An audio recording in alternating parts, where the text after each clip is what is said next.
కృపామయుడా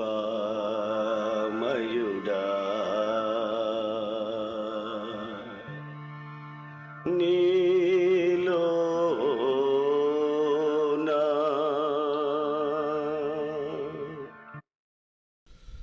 praise the lord. హల్లెలూయా. దేవునికి మహిమ కలుగును గాక. ప్రభునందు ప్రియులారా, మీ అందరికీ మన ప్రభు అయిన యేసుక్రీస్తు నామంలో హృదయపూర్వకమైన వందనాలు, దేవునికి స్తోత్రాలు. ప్రియులారా, మీరందరూ బాగున్నారా? మరలా మనం ఈ విధంగా కలుసుకోవడానికి దేవుడు కృప చూపాడు. దేవుని యొక్క అపారమైనటువంటి ప్రేమను బట్టి ఆయనకి కృతజ్ఞతాస్తుతులు స్తోత్రాలు చెల్లిస్తూ ఉన్నాను. ప్రియులారా, మరి ఈ సమయంలో ప్రాముఖ్యంగా ఎవరైతే పుట్టినరోజులు జరుపుకుంటూ ఉన్నారో, ఈరోజు పుట్టినరోజు, దేవుడు వారికి నూతన దయా కిరీటాన్ని ధరింపజేశాడు. తర్వాత వారి జీవితంలో సుఖమైన సంవత్సరములు, శాంతి సమాధానాలతో వారు వర్ధిల్లాలి, దీవించబడాలి. ఇటువంటి పుట్టినరోజులు ప్రతి సంవత్సరం వారు చేసుకొని ఆశీర్వదించబడుదురుగాక.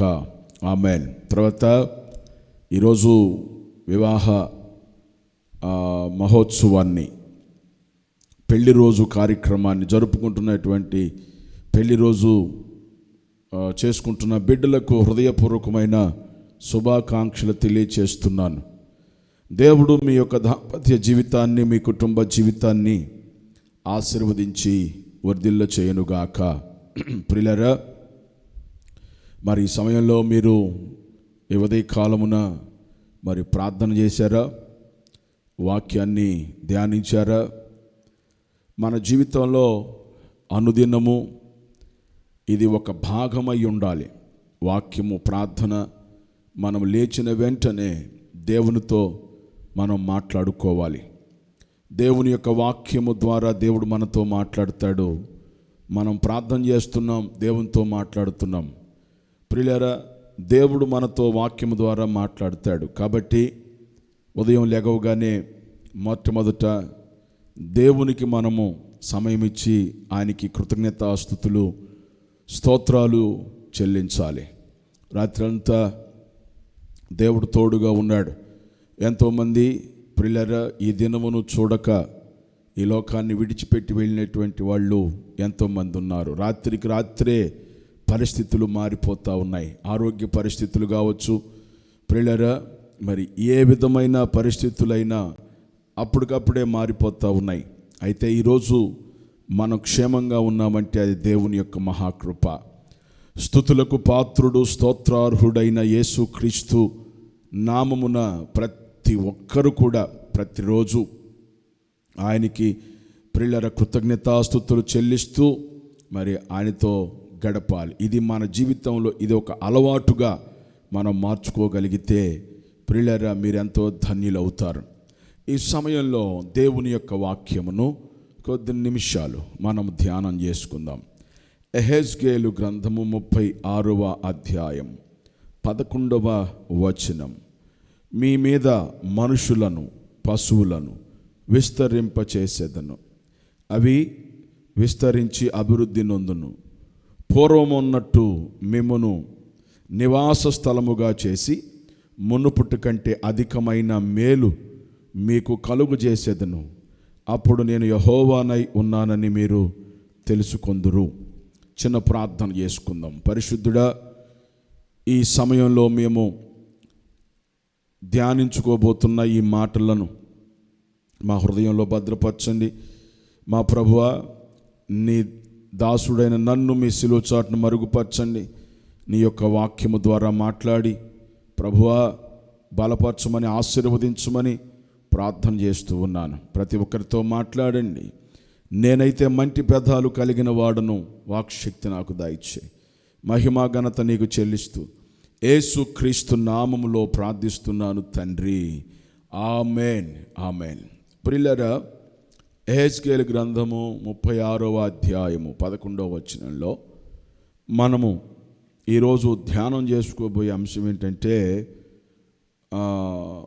మునుపుట కంటే అధికమైన మేలు మీకు కలుగజేసేదను అనేటటువంటి మాట మనం ధ్యానం చేసుకుందాం. తర్వాత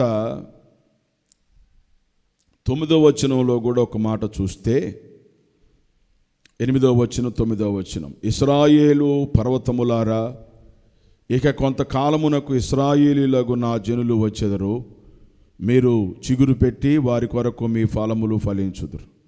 నేను మీ పక్షమునున్నాను. నేను మీ తట్టు తిరుగుగా మీరు దున్నబడి విత్తబడుదురు. మీ మీద మానవ జాతిని అనగా ఇశ్రాయేలులందరినీ విస్తరింపజేసేదను. నా పట్టణములకు నివాసులు వత్తురు. పాడైపోయిన పట్టణములు మరలా కట్టబడును.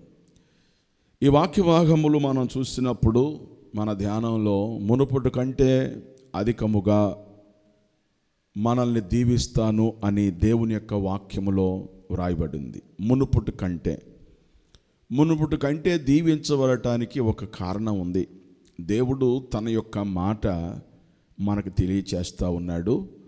అయితే దేవుడు మన పక్షాన లేకుండా ఏ కార్యాన్ని మనం చూడలేం. ఆయన మన యొద్ద రాకుండా, ఆయన మనతో లేకుండా మనం ఏ కార్యాలు మనం చూడలేం. ఆయన మనతో ఉండాలి అంటే మనం మొట్టమొదట ఆయనతో ఉండాలి. అప్పుడు ఆయన చేసేటటువంటి కార్యాలు మనం చూడగలుగుతాం. అంతేకాదు, ఇంతకు మునుపు ఒక ఎండిపోయిన మొద్దు వలె ప్రియులారా మన జీవితాలు లేక మీ జీవితాలు ఉండొచ్చు. కానీ దేవుడు ఏం చేస్తాడు అని అంటే ఆ ఎండి ఉన్న ఆ మొద్దు నుండి చిగురు పుట్టిస్తాడు. తర్వాత దున్నబడనటువంటి భూములు ఏ విధముగా అవి పంట పండకుండా ఎలా వ్యర్థంగా పడుంటాయో, అలా కాకుండా దున్నబడినటువంటి భూముల వలె, విత్తనాలు వేసి ఫలించేటటువంటి చెట్ల వలె దేవుడు మనల్ని ఆశీర్వదించబోతూ ఉన్నాడు. దేవునికి మహిమ కలుగునుగాక. ముఖ్యంగా ప్రభునందు ప్రియులారా, మొదట గమనించండి, నీ జీవితంలో ఎన్ని సంవత్సరాలు మీరు చూసినా అలాగే వర్ధిల్లలేకుండా, ఆశీర్వదించబడకుండా, దీవించబడలేకుండా కొన్ని సంవత్సరాల నుండి అలాగే మీ జీవితాలు ఉండిపోయాయి. అయితే దేవుడు ఈరోజు ఒక వాగ్దానం చేస్తున్నాడు. ఆ వాగ్దానం తీసుకోండి. ఈ వాగ్దానము దేవుడు నాకే చేశాడు అని మీరు నమ్మండి. ప్రియులారా, ఈ వాక్య భాగాన్ని చూద్దాము. మునుపుట కంటే అధికమైనటువంటి మేలులు మీకు కలుగజేస్తానని దేవుడు ఈ వాక్య భాగములో తెలియచేస్తున్నాడు. అవును ప్రియులారా, నీవు అధికమైనటువంటి దీవెనలు పొందుతూ ఉంటావు. బైబిల్ గ్రంథంలో అధికమైన దీవెనలు పొందటానికి, మునుపుట కంటే అధికమైన మేలులు పొందటానికి ప్రియులారా మనము చేయవలసినటువంటి పని ఏమిటి? మనము ఏ విధముగా ఉంటే, ఏం చేస్తే మునుపుట కంటే అధికమైనటువంటి దీవెనలు మనం పొందుకుంటాం? ఇది దేవుడు వాగ్దానం చేశాడు. ఆ వాగ్దానాన్ని బట్టి మనం ఏం చేయాలి అనేది ఈరోజు మనం తెలుసుకోవాల్సినటువంటి ప్రధానమైనటువంటి విషయం. బైబిల్ గ్రంథంలో యోబును ఒకసారి మనం చూద్దాం. యోబు గ్రంథము 1వ అధ్యాయములో దేవుడు మొట్టమొదట యోబును ఎలా దీవించాడో, దేవుడు యోబును ఎలా ఆశీర్వదించాడో, ప్రభునందు ప్రియమైన దేవుని పిల్లలారా, బైబిల్ గ్రంథంలో మనం చూడగలుగుతాం. 1వ అధ్యాయము 3వ వచనాన్ని మనం చూద్దాం. యోబు ఊజు దేశంలో అతనికంటే గొప్పవాడు లేడంట.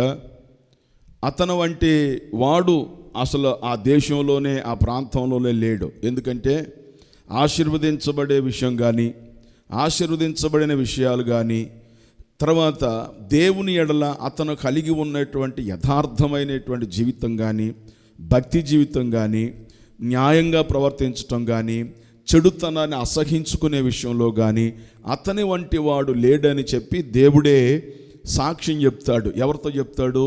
అపవాదితో చెప్తాడు. ప్రియులారా, ఎంత గొప్ప సాక్ష్యమో ఒక్కసారి మనం గమనించాలి. అయితే ఊజు దేశంలో అతడు బహుగా దీవించబడినట్లుగా మనం చూస్తాం. 3వ వచనం, అతనికి 7,000 గొర్రెలను, 3,000 ఒంటెలను, 500 జతల ఎడ్లను, 500 ఆడుగాడిదలను కలిగి బహుమంది పనివారును అతనికి ఆస్తిగా నుండెను గనుక తూర్పు దిక్కు జనులందరిలో అతడే గొప్పవాడుగా ఉండెను అని వ్రాయబడి ఉంది. అతడే గొప్పవాడు. దేవుడు ఆ విధముగా అతన్ని దీవించడమే కాకుండా అతన్ని కలిగిన దాని అంతటి చుట్టూ కంచి వేశాడని అపవాది చూశాడు. దేవుడు కలుగజేసినటువంటి ఆశీర్వాదం, దేవుడిచ్చిన ఆశీర్వాదం, అతని చుట్టూ ప్రియులారా ఒక భద్రత దేవుడు కలుగజేసి అతన్ని వర్ధిల్లింప చేస్తూ ఉన్నాడు. ఇక తర్వాత జరిగినటువంటి సంఘటన, యోబుకు తర్వాత కొన్ని శోధనలు వచ్చాయి, సమస్తము కోల్పోయాడు. తర్వాత అతను ఎంత కోల్పోయినా, ఎన్ని నష్టాలు తన జీవితంలో చూసినా, పిల్లలందరూ చచ్చిపోయినా, ఆస్తి అంతా పోయినా, ఒళ్ళంతా గజ్జొచ్చి చిల్లపెంగతో గీక్కుంటూ ఉన్నా, తన యథార్థతను వదిలిపెట్టకుండా, తన భక్తిని వదిలిపెట్టకుండా, తన విశ్వాసాన్ని వదిలిపెట్టకుండా, తన యొక్క దేవుని మీద తనకున్న ప్రేమను వదిలిపెట్టకుండా, ప్రియమైన దేవుని బిడ్డలారా, తన భక్తి జీవితాన్ని కాపాడుకుంటూ వచ్చాడు. ఎన్ని బాధలు అనుభవించాడు. వాస్తవానికి యోబు అనుభవించినటువంటి బాధలు ఈ ప్రపంచంలో ఎవరు అనుభవించి ఉండరు.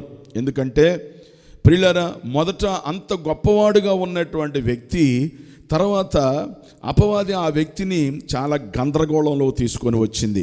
అయినా యోబు అంటున్న మాట ఏంటంటే, ప్రియులారా 21వ వచనంలో మనం చదివినప్పుడు, నా తల్లి గర్భము నుండి నేను దిగంబరిగా వచ్చి తిని దిగంబరిగా అక్కడికి తిరిగి వెళ్ళేదను, యెహోవా ఇచ్చెను, యెహోవా తీసుకొని పోయెను అని అంటాడు. ఇట్లాంటి గొప్ప మాట ఎవరు అనగలరు?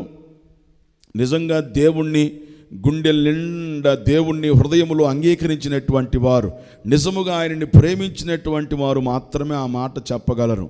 ప్రభునందు ప్రియమైన వారులారా, చిన్న చిన్న విషయాలకే, చిన్న చిన్న బాధలకే, చిన్న చిన్న కష్టాలకే ఈ దినాన చాలామంది ప్రియులారా, దేవుడు మాకేం చేశాడు, మాకు బాధలు తప్పట్లేదు, మాకు కష్టాలు తప్పట్లేదని వారి నోటితో వారి యొక్క బాధను వ్యక్తం చేస్తూ ఉంటారు. యోబుకు వచ్చినటువంటి బాధ ఈ ప్రపంచంలో ఎవరికి రాలేదు. అయినా ఆయన ఏమన్నాడో తెలుసా? మనిషిగా తను పడవలసిన బాధ పడ్డాడు, మనిషిగా తను పడవలసిన వేదన అనుభవించాడు. కానీ ఏమన్నాడంటే, నా తల్లి గర్భము నుండి నేను దిగంబరిగా వచ్చాను, అట్లాగే నేను దిగంబరినే, నేను అక్కడికి వెళ్ళవలసి ఉన్నది. యెహోవా ఇచ్చాడు, యెహోవా తీసుకొని పోయాడు, యెహోవా నామమునకు స్తుతి కలుగునుగాక అని ఈ సంగతులలో ఏ విషయమందును యోబు పాపమును చేయలేదు, దేవుడు అన్యాయము చేసినని అనలేదు. ప్రియులారా, యోబు తన జీవితంలో 2 అంతల దీవెన పొందటానికి ప్రధాన కారణం ఇదే. ఎన్ని ప్రియులారా బాధలు అనుభవించుకుంటూ వచ్చాడో, ఎన్ని శోధనలు అనుభవించుకుంటూ వచ్చాడో, అనారోగ్య పరిస్థితులు ఎదుర్కొంటూ వచ్చాడో, చివరికి తన భార్య కూడా తనను అసహించుకునేటటువంటి పరిస్థితి వచ్చినా తన నీతిని వదిలిపెట్టలేదు, తన భక్తిని వదిలిపెట్టలేదు. తన భార్య అంటది, ఇంకనూ నీవు యథార్థతను ఉందువా అని అంటది. ఇంకనూ అనంటే ఇన్ని జరిగినా ఇంకనూ నువ్వు దేవునికి ప్రార్థన చేస్తావా, ఇంకనూ నీవు స్తుతి అంటావా, ఇంకనూ నీవు స్తోత్రం అంటావా, ఇంకనూ దేవుడు దేవుడు అని అంటావా, ఏమిదయ్యా నువ్వు చచ్చిపోవాయా బాబు అని తన భార్య అంటున్నా ఏమన్నాడో తెలుసా? మూర్ఖురాలు మాట్లాడినట్టు మాట్లాడుతున్నావు. మేలు జరిగినప్పుడు సంతోషంగా అనుభవించాం, కీడొచ్చింది ఇప్పుడు మనం అనుభవింప తగదా? ఎందుకమ్మా అట్లా మాట్లాడతావు? ఎప్పుడు మేలు మేలు అనుభవించడానికే నువ్వు సంతోషంగా ఉంటావు, కానీ కీడొచ్చింది ఇప్పుడు, తర్వాత దేవుడు తప్పకుండా వీటన్నిటి నుంచి మనల్ని తప్పిస్తాడు అనే నమ్మకం యోబులో ఉంది. కాబట్టి ప్రభునందు ప్రియమైన దేవుని బిడ్డలారా, మనం గమనించాలి, యోబు బహుగా 2 అంతలుగా దీవించబడటానికి కారణం ఏంటో తెలుసా? ఇన్ని బాధలు అనుభవిస్తున్నా యథార్థతను వదలకుండా ఉండటం, తన భక్తిని వదలకుండా ఉండటం, తన నీతిని వదలకుండా ఉండటం, తన విశ్వాసాన్ని వదలకుండా ఉండటం. ప్రియులారా, దేవుణ్ణే స్తుతించాడు, దేవుణ్ణే ఆరాధించాడు. అందుకు బైబిల్లో మనం ఏం చదువుతాం? యోబు గ్రంథము 43వ అధ్యాయము 12వ వచనంలో ఏమి వ్రాయబడి ఉందో బైబిల్ ఉన్నాయా మీ దగ్గర? బైబిల్ తెరిచి చూడండి. యోబు గ్రంథము 42వ అధ్యాయం 10వ వచనాన్ని మనం చదువుదాం. 10వ వచనం, మరియు యోబు తన స్నేహితుల నిమిత్తము ప్రార్థన చేసినప్పుడు యెహోవా అతని క్షేమస్థితిని మరలా అతనికి దయచేసెను, మరియు యోబునకు పూర్వము కలిగిన దానికంటే 2 అంతలు అధికముగా యెహోవా అతనికి ఇచ్చెను. ప్రియులారా, ఇటువంటి పరిస్థితుల్లో కూడా యథార్థతను వదలకుండటమే కాదు, భక్తిని వదలకుండా ఉండటమే కాదు, విశ్వాసమును వదిలిపెట్టకుండా ఉండటమే కాదు, ఆయన ప్రార్థన చేస్తూనే ఉన్నాడు. అయితే దేవుడు ఏం చేశాడు? అతన్ని జ్ఞాపకం చేసుకొని ప్రియులారా అతనిని మునుపుటి కంటే 2 అంతలుగా ఆశీర్వదించాడు అని వాక్యములో మనం చదువుతాం. 12వ వచనంలో కూడా రాయబడింది, యెహోవా యోబును మొదట ఆశీర్వదించినంత కంటే అది మరి అధికముగా ఆశీర్వదించెను అనే మాట మనం చూస్తూ ఉంటాం. ప్రియులారా, కొన్నిసార్లు దేవుడు నిన్ను వదిలిపెట్టాడని నువ్వు అనుకుంటున్నావేమో, మర్చిపోయాడని నువ్వు అనుకుంటున్నావేమో. ప్రియులారా, కీర్తన గ్రంథంలో రాయబడింది, యెహోవా మమ్ములను మర్చిపోలేదు. అవును, ఆయన మర్చిపోవుటకు నరుడు కాడు. నరులు మర్చిపోతారు, నరులు విడిచిపెడతారు. కానీ నువ్వు దేవుణ్ణి, జీవము గల దేవుణ్ణి నీవు నమ్ముకొని ఉన్నావు గనుక దేవుడు నిన్ను విడిచిపెట్టేటటువంటి దేవుడు కాదు, నిన్ను మర్చిపోయేటటువంటి దేవుడు కాడు. నిన్ను జ్ఞాపకం చేసుకుంటాడు, నీ భక్తిని జ్ఞాపకం చేసుకుంటాడు, నీ విశ్వాసాన్ని జ్ఞాపకం చేసుకుంటాడు, నీ నమ్మికను జ్ఞాపకం చేసుకుంటాడు, నీ యథార్థతను జ్ఞాపకం చేసుకుంటాడు. దేవుడు ఏదియో మర్చిపోడో. ప్రభునందు ప్రియులారా, నువ్వు గ్రహించాల్సింది ఏంటంటే దేవుడు నన్ను పరీక్షిస్తున్నాడు అని ఆ ఒక్క మాట నీ మైండ్లో పెట్టుకో. దేవుడు నన్ను పరీక్షిస్తున్నాడు, నేను ఈ పరీక్షలో నెగ్గాలి అనేటటువంటి పట్టుదల కలిగి నువ్వు ప్రార్థన చేయి. ప్రియులారా, అధికమైనటువంటి దీవెనలు నువ్వు పొందుకోగలుగుతావు. తర్వాత మనం బైబిల్లో చూసినప్పుడు అధికమైన దీవెన పొందటానికి యోబు, ఆయనకి ఎన్ని నష్టాలు కలిగినా ఆయన చేసింది ఏమిటంటే, మనం చదువుకున్నాం యథార్థమైన జీవితం, భక్తి అన్ని కలిగి ఉన్నాడు అని. కాబట్టి తర్వాత ప్రార్థన చేస్తూ వచ్చాడు అని, తర్వాత దేవుణ్ణి దూషించలేదు, దేవుణ్ణి స్తుతిస్తూ వచ్చాడు. అది ఒక కారణం. కాబట్టి ప్రభునందు ప్రియులారా, నీ జీవితంలో కూడా అంతము వరకు నమ్మకంగా ఉండు, అంతము వరకు నమ్మకంగా ఉండు. ఇవన్నీ సహజంగా ఈ లోకములో మనం భరించవలసిందే. ఈ లోకములో, ఈ శరీరములో ఉన్నంతకాలం కష్టాలు భరించాల్సిందే, బాధలు భరించాల్సిందే, ఇబ్బందులు భరించాల్సిందే, శోధనలు భరించవలసిందే. ప్రియులారా, అయితే ఎన్ని మన జీవితంలోకి వచ్చినా మనము ధైర్యంగా ఉండడానికి కారణం ఏంటంటే జీవము కలిగిన దేవుణ్ణి మనం కలిగి ఉన్నాము. మనము ఈరోజు ప్రియులారా నెమ్మదిగా ఉండగలుగుతున్నాము అని అంటే జీవము కలిగిన దేవుణ్ణి నువ్వు కలిగి ఉన్నావు. తర్వాత నువ్వు ఎన్ని కష్టాలు వచ్చినా సంతోషంగా ఉన్నావంటే నీవు జీవము కలిగిన దేవుణ్ణి కలిగి ఉన్నావు కనుక ప్రియులారా నిరుత్సాహపడవలసిన అవసరమే లేదు. ఎందుకంటే దేవుడు తన బిడ్డలకు అంత ధైర్యాన్ని దేవుడు వారికి అనుగ్రహించాడు. ఇక తర్వాత మనం బైబిల్లో చూసినప్పుడు మనము ప్రియులారా మునుపటి కంటే అధికమైన మేలు పొందాలి అంటే మరొక కారణం ఉంది. అది దేవుని యొక్క వాక్యంలో యోబు గ్రంథంలో మనం చదువుతాం. యోబు గ్రంథములో 8వ అధ్యాయము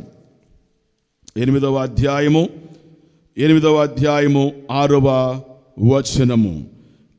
వచనము లేకపోతే 5వ వచనము నుండి మనం చదువుకుంటే, నీవు జాగ్రత్తగా దేవుణ్ణి వెతికిన ఎడల, సర్వశక్తుడగు దేవుణ్ణి బతిమిలాడుకొనిన ఎడల, నీవు పవిత్రుడవై యథార్థవంతుడవైన ఎడల, నిశ్చయముగా ఆయన నీ యందు శ్రద్ధ నిలిపి నీ నీతికి తగినట్టుగా నీ నివాస స్థలమును వర్ధిల్ల చేయును.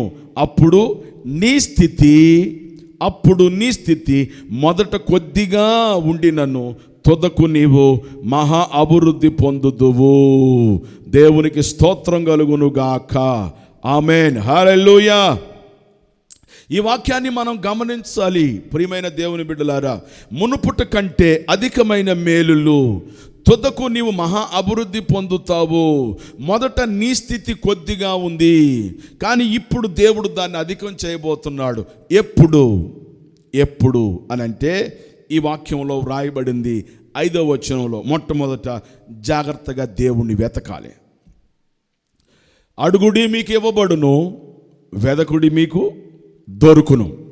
తర్వాత సర్వశక్తుడగు దేవుణ్ణి బతిములాడుకోవాలి, అనగా ప్రార్థన చేయాలి, దేవుని సన్నిధిలో వేడుకోవాలి.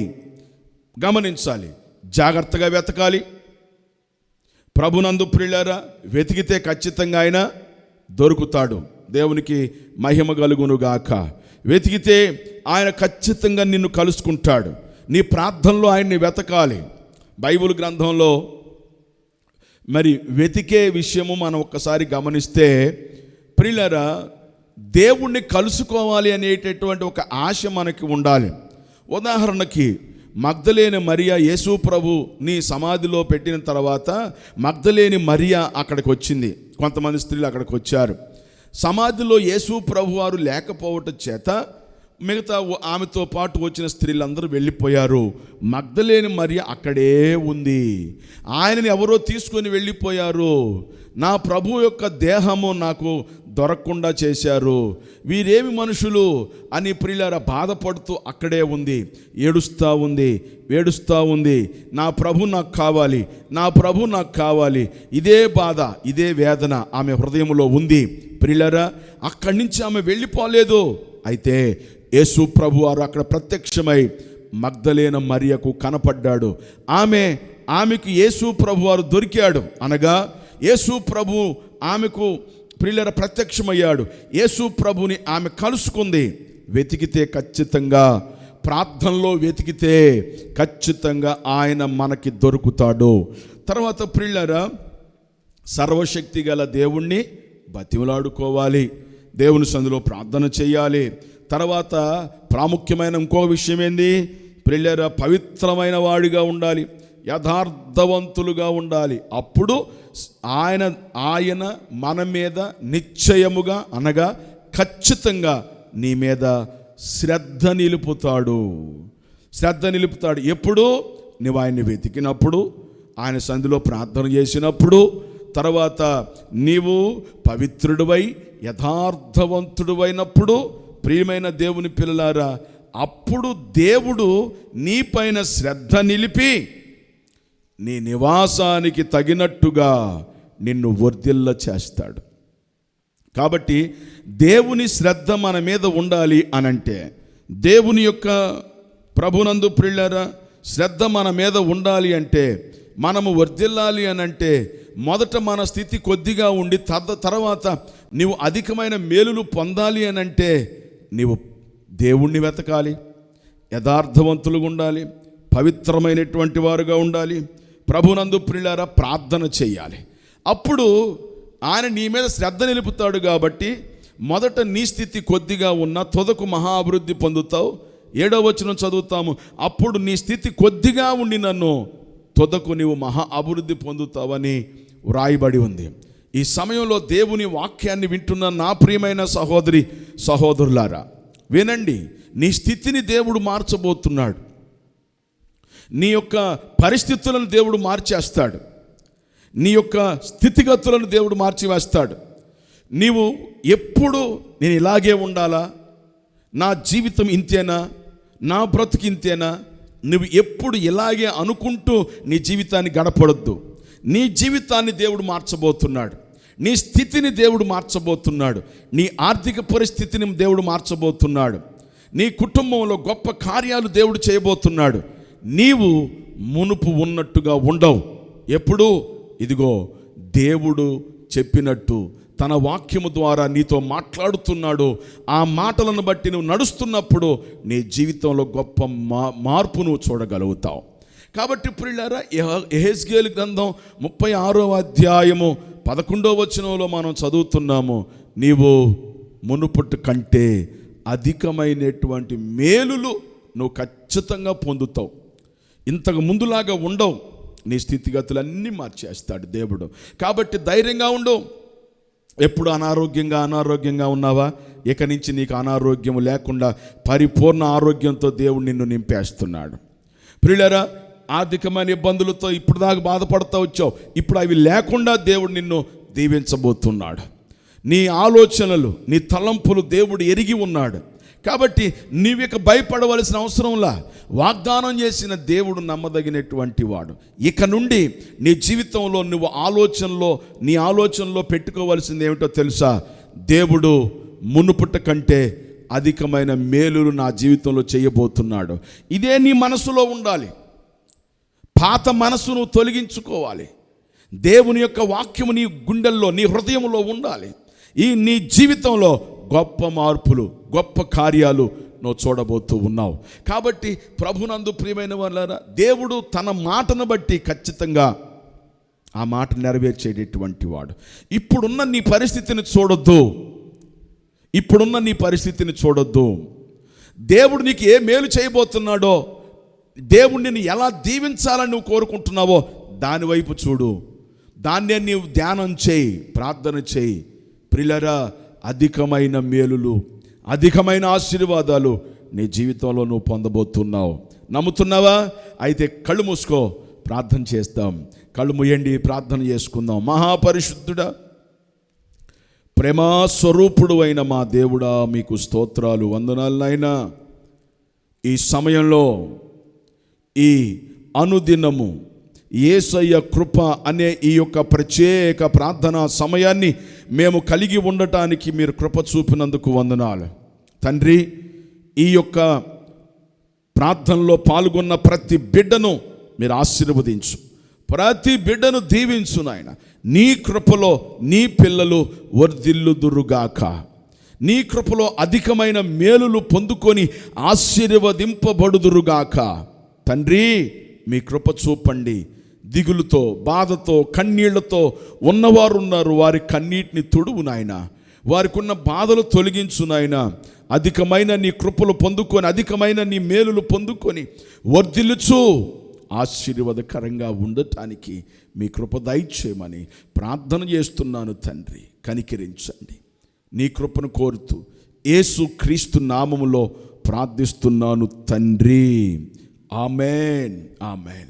మన తండ్రి అయిన దేవుని ప్రేమ, ప్రభు అయిన యేసు క్రీస్తు యొక్క కృప, పరిశుద్ధాత్ముని యొక్క అన్యోన్య సహవాసం ఇప్పుడు ఎల్లప్పుడూ సదాకాలం మీ అందరికీ తోడయుండి నడిపించునుగాక.